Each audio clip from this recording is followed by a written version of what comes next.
A partir de agora, você vai ver o que foi destaque neste fim de semana nas redes sociais. Corpo da cantora Marília Mendonça enterrado em Goiânia. Homem que fraudou 170 vezes o auxílio emergencial é condenado por juíza. Sérgio Moro é chamado de lixo e vaiado em aeroporto. Senador petista ataca Bolsonaro com fake news, é desmascarado e passa vergonha. Titulares da CPI cresceram 50% nas redes sociais nos últimos 6 meses. Cidade paulista que fez experimento com vacinação anti-Covid registra aumento do número de casos. Segunda-feira, 8 de novembro de 2021. Você vai ver essas e outras notícias daqui a 30 segundos.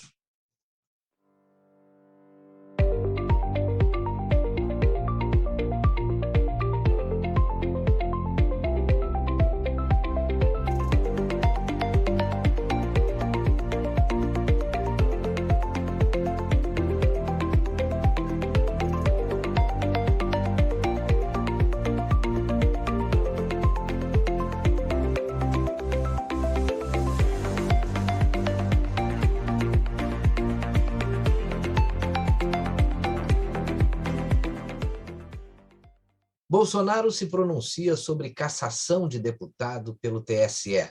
Aquela cassação foi uma violência contra a democracia. O presidente Jair Bolsonaro falou sobre o julgamento do TSE que cassou um parlamentar e alterou toda a composição da Assembleia Legislativa do Paraná por suposta divulgação de fake news.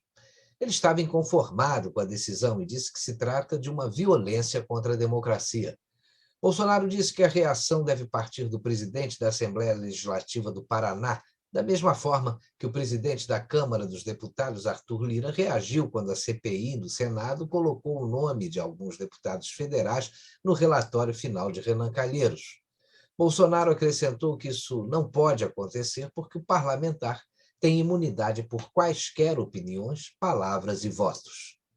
Para Bolsonaro, o parlamentar pode criticar quem quiser e lembrou que qualquer instituição pode ser criticada. E se o parlamentar exagerar, está previsto o crime de injúria, calúnia e difamação, o que for. Mas a cassação do mandato de um parlamentar é uma passagem triste de nossa história. Se alguém tiver que cassar um parlamentar, esse alguém é a própria Câmara ou o próprio Senado. Não se pode permitir isso, disse Bolsonaro, porque senão, quanto menos se espera, alguém próximo de você vai estar nessa situação. Bolsonaro disse que respeita o TSE, mas lamenta essa decisão.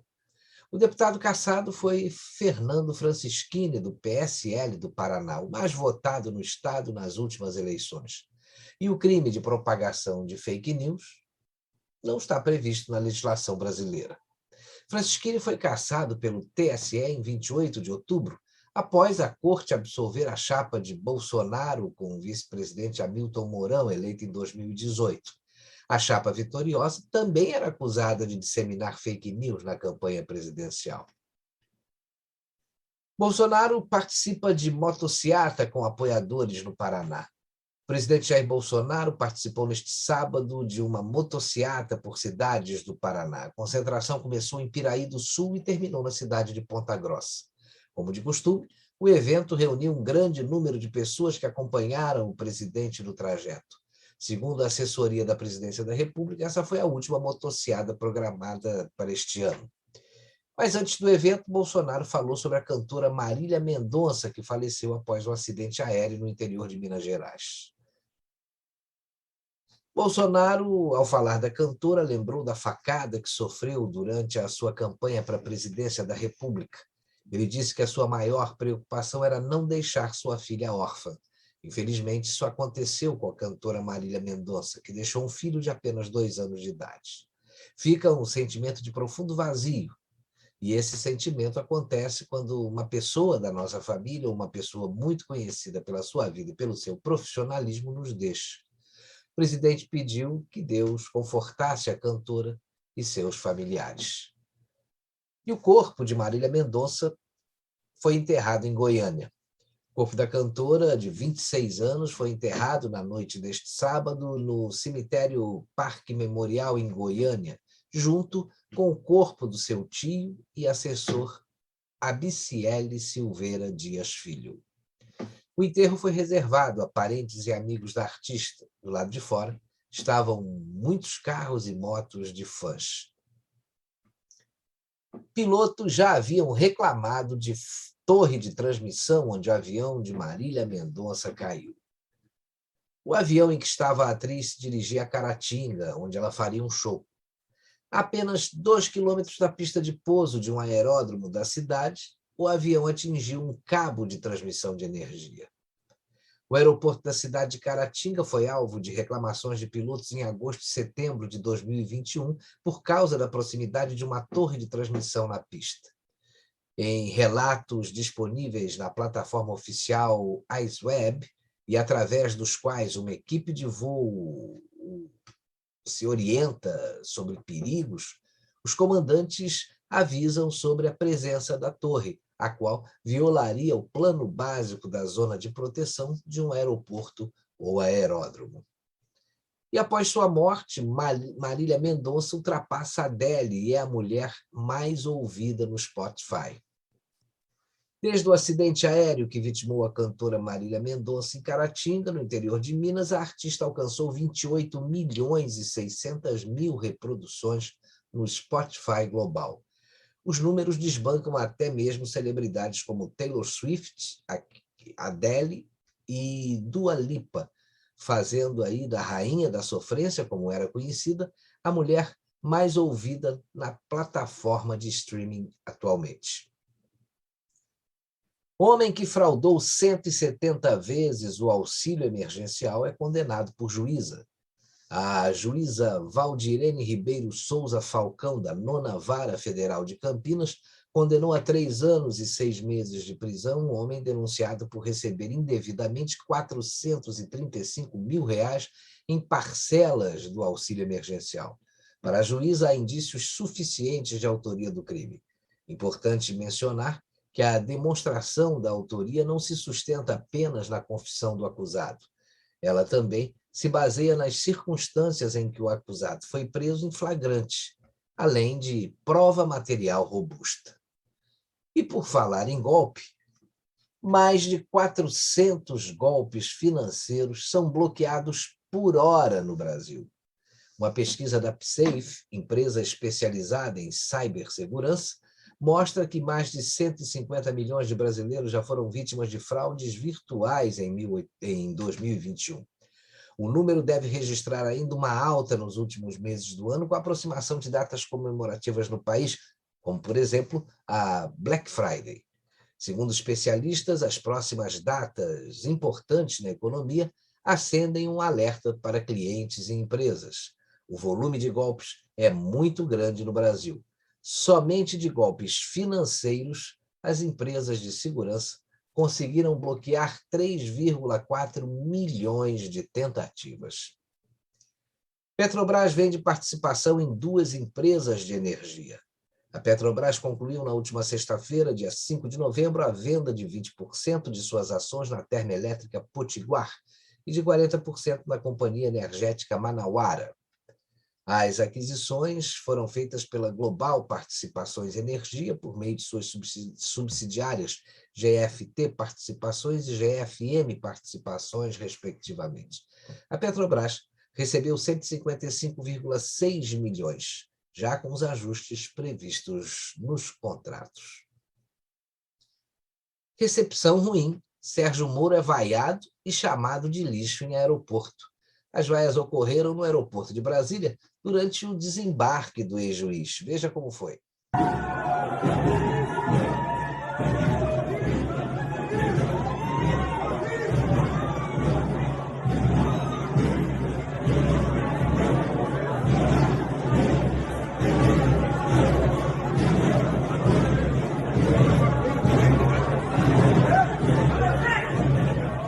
Os filhos do presidente Bolsonaro andou falando sobre o ex-juiz e ex-ministro Sérgio Moro. Carlos Bolsonaro diz que Sérgio Moro tem a maior cara de sonso do mundo. O vereador criticou o ex-ministro Sérgio Moro por ter ido trabalhar para a companhia administradora da Odebrecht Em publicação neste sábado nas redes sociais, Carlos Bolsonaro disparou contra o ex-ministro da Justiça, Sérgio Moro, ao afirmar que ele tem a maior cara de sonso do mundo. O parlamentar criticou o fato de Moro ter ido trabalhar para a administradora judicial da Odebrecht, o escritório Álvares e Marçal. Tucanos duelam no Ceará. O governador de São Paulo, João Dória, chegou no Ceará sem avisar a ninguém do seu partido e nem ao líder histórico do PSDB no estado, o senador Tasso Gereissati. Tudo leva a crer que essa atitude de Dória foi um revide às recentes incursões de Eduardo Leite, seu adversário nas prévias do partido, em redutos de Dória no Sudeste. Dória estava em companhia do deputado federal Danilo Forte. O governador paulista cumpriu uma programação que, em seu clímax, reuniu menos de 50 tucanos. Ficou muito claro quem controla realmente a seção cearense do partido. O senador Tasso Gereissati. Sem confusão ou escândalo, Tasso, que apoia Eduardo Leite, mostrou a sua força no partido. Em 6 meses de CPI da Covid, titulares cresceram 59% nas redes sociais. Que Renan Calheiros queria fazer da CPI um palanque político, ninguém nunca duvidou. Mas a estratégia que ele usou para abrir para internautas espaço para perguntas e sugestões aos depoentes parece que rendeu muitos seguidores. Juntos, os senadores titulares da Comissão Parlamentar de Inquérito ganharam mais de 2,2 milhões de seguidores nos 6 meses de comissão, de 27 de abril a 28 de outubro, como mostra o levantamento da consultoria Bytes, feito a pedido do site Poder 360. A soma inclui contas no Twitter, no Facebook e no Instagram. Senador petista ataca Bolsonaro com fake news, é desmentido publicamente e passa vergonha. Esse senador Humberto Costa parece que não tem jeito. É um propagador de fake news. Dessa vez ele postou em suas redes sociais um cartaz colocado num vidro de um carro que dizia "Vendo carro para comprar gasolina". E no comentário ele escreveu "Retrato do Brasil de Bolsonaro". Só que a informação foi desmentida rapidamente, somente com o olhar atento de alguns internautas. A placa do carro pertence à União Europeia. O reflexo de um letreiro no vidro do carro mostra que o prédio está em Portugal. O tweet do senador recebeu milhares de mensagens informando sobre a mentira e o descaramento dele ao publicar tal foto. E a nossa esquerda não tem jeito mesmo, né? Enquanto pede vacina no braço e comida no prato, vacinas estão sobrando no Brasil e eles ainda votam contra o auxílio de R$ 400. A narrativa da esquerda cai por terra e eles pedem vacinas no país do mundo que foi o exemplo de vacinação segundo a própria Organização Mundial da Saúde. Agora estão pedindo comida no prato e acabam votando contra o auxílio de Bolsonaro, que garante R$ 400 para as pessoas que estão aí necessitadas. Segundo o advogado e jornalista Júnior Mello, a politização na pandemia fez muito mal aos brasileiros. Dessa forma, nunca foi pelas vacinas ou por comida, sempre foi pelo poder mesmo. Assim, o governo federal não deixará faltar com o auxílio emergencial e mostra que nunca se repassou tanto dinheiro para aquelas pessoas que precisam. Agora as manchetes internacionais. Itália, 70 membros da máfia são condenados à prisão no país. Rússia tem 41 mil novos casos de Covid-19, o maior número em 20 meses. Premier do Iraque escapa de ataque com drone em Bagdá. NASA vai desviar asteroide em missão de defesa planetária. Confusão em festival de música causa a morte de 8 pessoas nos Estados Unidos. A tragédia aconteceu logo depois da abertura dos portões do evento na cidade de Houston, no Texas. Houve correria na entrada, que estava muito desorganizada, né? E os fãs queriam se dirigir rapidamente ao palco na noite de abertura do festival. O nome do festival é Astroworld. Câmara deve prestar informações sobre votação da PEC dos precatórios em 24 horas, determina o STF. A ministra do Supremo Tribunal Federal, Rosa Weber, determinou na sexta-feira que a mesa diretora da Câmara dos Deputados apresentasse informações em 24 horas sobre a votação da PEC dos precatórios. Os deputados Alessandro Molon, PSB Rio de Janeiro, Joyce Hasselmann, PSDB São Paulo, Fernanda Melchiona, do PSOL do Rio de Janeiro, Kim Kataguiri, do DEM de São Paulo, Marcelo Freixo, do PSB do Rio de Janeiro e Vanderlei Macris, do PSDB de São Paulo, apresentaram ação na quinta-feira, dia 4. No pedido, os deputados afirmam que a sessão burlou o regimento da Câmara ao permitir que parlamentares licenciados por viagens e, sobretudo, viagens oficiais, votassem de forma casuística em patente desvio de finalidade. Foi editado o ato para garantir o quórum necessário, dizem eles. Serrana, São Paulo, cidade que teve experimento de vacinação em massa com Coronavac, volta a ter alta de casos de Covid-19. A revista Oeste informou que a cidade de Serrana, onde houve uma vacinação em massa da população contra a Covid-19 em abril deste ano, voltou a ter aumento de casos confirmados da doença. O município, que fica na região de Ribeirão Preto, no interior de São Paulo, foi palco de um estudo do Instituto Butantan que imunizou a população contra a vacina Coronavac, ou melhor, com a vacina Coronavac, que é desenvolvida, ou foi desenvolvida pela farmacêutica chinesa Sinovac. Ainda segundo a revista, o boletim epidemiológico da Prefeitura mostra 563 casos confirmados em outubro, o triplo dos 179 registrados em setembro. Em março, no pico da segunda onda, a cidade teve 692 casos. O número de mortes, porém, permanece estável. Foram 4 óbitos em setembro e 3 em outubro. Em março, 18 pessoas morreram com a Covid-19.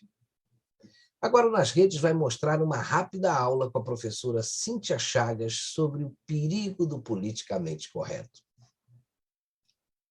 Daqui a pouco a gente não vai poder falar nada, que é o caso, por exemplo, da cartilha antirracista. Desde quando uma pessoa fala a coisa está preta, tem a ver com preto com negro? Preto é a antítese de branco. Então, o que eu quero dizer quando a coisa está preta? Quando eu digo a coisa está preta, eu quero dizer que eu não estou enxergando clareza, que eu não vejo luz, que eu não vejo solução, que não há transparência naquilo. A mesma coisa do verbo denegrir.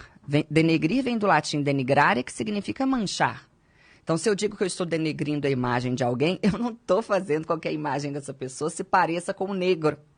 Eu estou dizendo que aquela imagem que era translúcida, branca, clara. E por que claro? Ai, porque tem alguma coisa a ver com etnia negra ou branca? Não, é porque o claro se enxerga. Tá claro? Acendeu a luz, ficou claro. É antítese, preto, branco, claro, escuro, dia, noite. Então, quando eu digo que a imagem de alguém foi denegrida, eu só quero dizer que existe o que nessa imagem? Mancha. E ponto final. E a gente está caminhando por um patrulhamento linguístico, ideológico, que ele chega a ser burro, infelizmente. E o Nas Redes fica por aqui. Na segunda-feira, dia 15 de novembro, estaremos de volta com os destaques do próximo fim de semana. Até lá, tenha uma ótima semana.